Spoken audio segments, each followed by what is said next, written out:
നിഹാദ് എന്ന വ്യക്തിയെ അറിയുന്നവരുണ്ടോ? യൂട്യൂബിലും മറ്റ് സോഷ്യൽ മീഡിയകളിലുമെല്ലാം നിറഞ്ഞു നിൽക്കുന്ന ഒരു വ്യക്തിയാണ്. സോഷ്യൽ മീഡിയകളിൽ നിന്നെല്ലാം ഒരുപാട് പണം സമ്പാദിക്കുന്ന വ്യക്തി കൂടിയാണ് ഇദ്ദേഹം. മനസ്സിലായില്ലെങ്കിൽ മനസ്സിലാകുന്ന പേര് പറയാം, തൊപ്പി. ഇപ്പോൾ എല്ലാവർക്കും മനസ്സിലായിട്ടുണ്ടാവും. അതെ, തൊപ്പി എന്ന നിഹാദിനെ കുറിച്ചാണ് നമ്മുടെ ഇന്നത്തെ വീഡിയോ. ഉപ്പ വേണ്ട, ഉമ്മയും വേണ്ട, സഹോദരങ്ങളും വേണ്ട, കുടുംബം തന്നെ വേണ്ട എന്ന് വെച്ച് ജീവിക്കുന്ന ഈ തൊപ്പിയെക്കുറിച്ച് എന്ത് പറയാനാണ് എന്ന് വിചാരിക്കുന്നതിന് മുമ്പ് ഇതെല്ലാം സത്യമാണെന്ന് സമ്മതിച്ച് തന്നെയാണ് ഈ വിഷയം ഞാൻ എടുത്തത്. ഞാൻ അവരുമായിട്ട് ആരും എത്തിയില്ല, കോൺടാക്ട് ഇല്ല. എന്റെ ഉമ്മ കാണണം തിരിച്ചു അത്രേ ഉള്ളത്. അപ്പൊ ഞാനിത് അറിയില്ല, ഇങ്ങനെ ഒരു കല്യാണം അവിടെ നടക്കുന്നത്, കസിന്റെ കല്യാണം എന്ന് എനിക്ക് അറിയില്ല.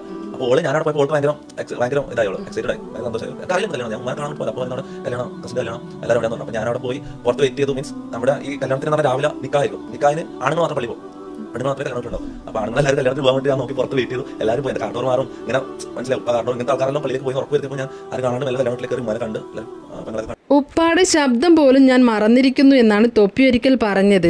ആരും അറിയാതെ ഉമ്മാനെ ഇടക്ക് കാണാറുണ്ട്. ഇഷ്ടമുള്ളത് ചെയ്യുക, ആരും ചോദിക്കാനില്ല എന്ന അഹങ്കാരം. എവിടെ എന്തും വിളിച്ചു പറയാനും ചീത്ത പറയാനും ശ്രമിക്കുന്ന തൊപ്പി കയ്യിൽ ക്യാഷ് വരാൻ തുടങ്ങിയപ്പോൾ ആരും വേണ്ടെന്ന അഹങ്കാരം. ഇങ്ങനെ പലതും തൊപ്പിയെക്കുറിച്ച് നമുക്കറിയാം. ഇനിയും കൂടുതലുണ്ട് കാര്യങ്ങൾ. അങ്ങനെയുള്ള ഒരു മനുഷ്യൻ തൊപ്പിയുടെ കൂടെയുള്ള മമ്മു എന്ന പയ്യൻ്റെ വിവാദ വിഷയവുമായി ബന്ധപ്പെട്ട് കൂട്ടത്തിൽ നിന്ന് ഒഴിവാക്കുകയും നല്ല നടപ്പ് എന്ന രീതിയിൽ നിസ്കരിക്കാനും മറ്റും പറയുകയും ചെയ്യുന്ന തൊപ്പിയെ, മനസ്സിൽ ഇത്തരം ചിന്തകളുള്ള തൊപ്പിയെ നാമൊക്കെ ആദ്യം കാണുകയായിരുന്നു. മമ്മു ഒരു 6 മാസം മുന്നേ ഉള്ള മമ്മുമായിട്ടുള്ള എൻ്റെ ലൈവ് സ്ട്രീംസ് എല്ലാം എടുത്ത് നോക്കിയാൽ മതി. പച്ച പൂര തെറിവിളിയല്ലേ. ഇപ്പം ഞാൻ അതെല്ലാം നിർത്തിച്ചു. ഇപ്പം ഗ്യാങ്ങിൽ ആരും തെറി വിളിക്കില്ല, നമ്മളെ വീട്ടിലാരും തെറിവിളി അല്ല അങ്ങനത്തെ അബ്യൂസീവ് അല്ലെങ്കിൽ ക്രേസി പരിപാടികളില്ല. ക്രേസി പരിപാടികൾ ചെയ്യാം, പക്ഷെ ആർക്കും മോശമില്ലാത്ത ലെവലുള്ളത് ചെയ്യാൻ പറ്റുമെന്നുള്ള ഒരു തീരുമാനം എടുത്തു, അത്രേ ഉള്ളൂ. തൊപ്പിയിൽ നിന്ന് നമ്മളൊക്കെ ഇത് പ്രതീക്ഷിച്ചിരുന്നോ?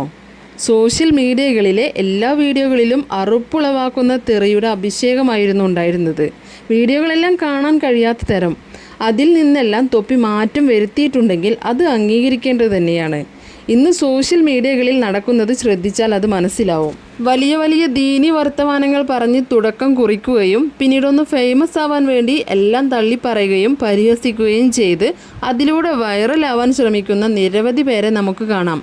ഇത്തരക്കാർക്ക് പിന്നെ മതം വേണ്ട, വീട്ടുകാർ വേണ്ട, അവസരോചിതങ്ങളായ ചോദ്യങ്ങൾ ചോദിക്കുക, മതപണ്ഡിതന്മാരെ കളിയാക്കുക, കുറ്റം പറയുക, മതത്തിലെ കാര്യങ്ങളെല്ലാം തെറ്റായി പ്രചരിപ്പിക്കുക, അങ്ങനെ പോകും കലാപരിപാടികൾ. നിസ്കാരം കൊള്ളത്തില്ല, കട്ട് ഹെയർ എന്നാ. എടാ, നിസ്കാരം കൊള്ളത്തില്ല എന്നാണോ? നിസ്കാരത്തിൽ കാര്യമുണ്ട് മോനെ. നിസ്കരിക്കാൻ തുടങ്ങി കഴിഞ്ഞാൽ ഡിസിപ്ലിൻ വരും. അങ്ങനെ ഒരു സംഭവം നിസ്കാരത്തിൽ വിശ്വാസത്തിന്റെ എല്ലാം അവിടെ നിൽക്കട്ടെ, അത് വേറെ കാര്യം. നിസ്കാരം എന്ന് പറഞ്ഞാൽ എക്സ്ട്രീം ഡിസിപ്ലിൻ ഇതാക്കുന്ന കാര്യമാണോ? അത് വിശ്വാസം ഉണ്ടോ ഇല്ലയോ എന്നുള്ളതിൻ്റെ ഒന്നല്ല. നിസ്കരിക്കുമ്പോൾ അത് വേറെ ഒരു ഇതാണ്, അത് വേറെ സംഭവം. നമ്മളെ എന്തെല്ലാം കുറ്റം പറയുകയാണെങ്കിൽ ഇതിലെല്ലാം കുറച്ച് കാര്യമുണ്ട്, മനസ്സിലാവും. ഇത്തരക്കാരൻ തന്നെയായിരുന്നു ഈ തൊപ്പിയും. കൂടെ കുറച്ച് ചെറുപ്പക്കാർ വേറെയും ഉണ്ടായിരുന്നു. പല പ്രശ്നങ്ങൾക്കും പോലീസ് കേസുകൾ ഉണ്ടായിട്ടുണ്ട്. വീട് വളഞ്ഞ് തൊപ്പിയെ പോലീസ് പൊക്കിയതൊക്കെ വലിയ വാർത്തയായിരുന്നു. ഇത്തരത്തിലൊക്കെ മുന്നോട്ട് പോയിരുന്ന തൊപ്പിയുടെ വായിൽ നിന്നാണ് ഇത്തരം നല്ല മൊഴികൾ ഉണ്ടാവുന്നത്. നല്ലവരിലേക്ക് ഇത്തരക്കാർ മാറുമ്പോൾ നമ്മളത് കണ്ടില്ലെന്ന് നടിക്കരുത്. ഹറാം, മനസ്സിലായില്ലേ? ഹറാം എന്നുള്ളൊരു സംഭവം അവിടെ ഉണ്ട്. ഇതെന്തൊക്കെ ചെയ്താലും ഇതൊക്കെ ഹറാമാ, മനസ്സിലാവും. അപ്പം ഈ ഹറാമെന്ന് ഉണ്ടാക്കുന്ന ഒരു പൈസ പോലും അല്ലെങ്കിൽ ഒരു ബെനിഫിറ്റ്സും നമുക്ക് വേണ്ടാന്ന് ചിന്തിച്ച് ജീവിക്കുന്ന ആൾക്കാരുണ്ട് ഈ ലോകത്ത്. അത് മനസ്സിലാക്കുക എന്നുള്ളത്. അത്തരം മാറ്റങ്ങൾ ഇപ്പോൾ തൊപ്പിയിൽ ദൃശ്യമാകുന്നുണ്ട്. തൊപ്പിയെ മാതൃകയാക്കണം എന്നല്ല ഞാനിവിടെ പറയുന്നത്.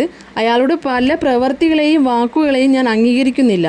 എന്നാലും സ്വന്തം മതത്തിനെതിരെ തെറ്റായ പ്രചരണം നടത്തുന്നതിനെതിരെ ശരിക്കുള്ള കാര്യങ്ങൾ പറഞ്ഞ് മനസ്സിലാക്കി കൊടുക്കുന്നത് നല്ലൊരു മാറ്റമായി തൊപ്പിയിൽ കാണുന്നു. വീട്ടുകാരുമായി അകന്നു നിൽക്കുന്നത് താമസിയാതെ ഇല്ലാതാവുമെന്ന ശുഭപ്രതീക്ഷ തൊപ്പി പ്രകടിപ്പിക്കുന്നുണ്ട്.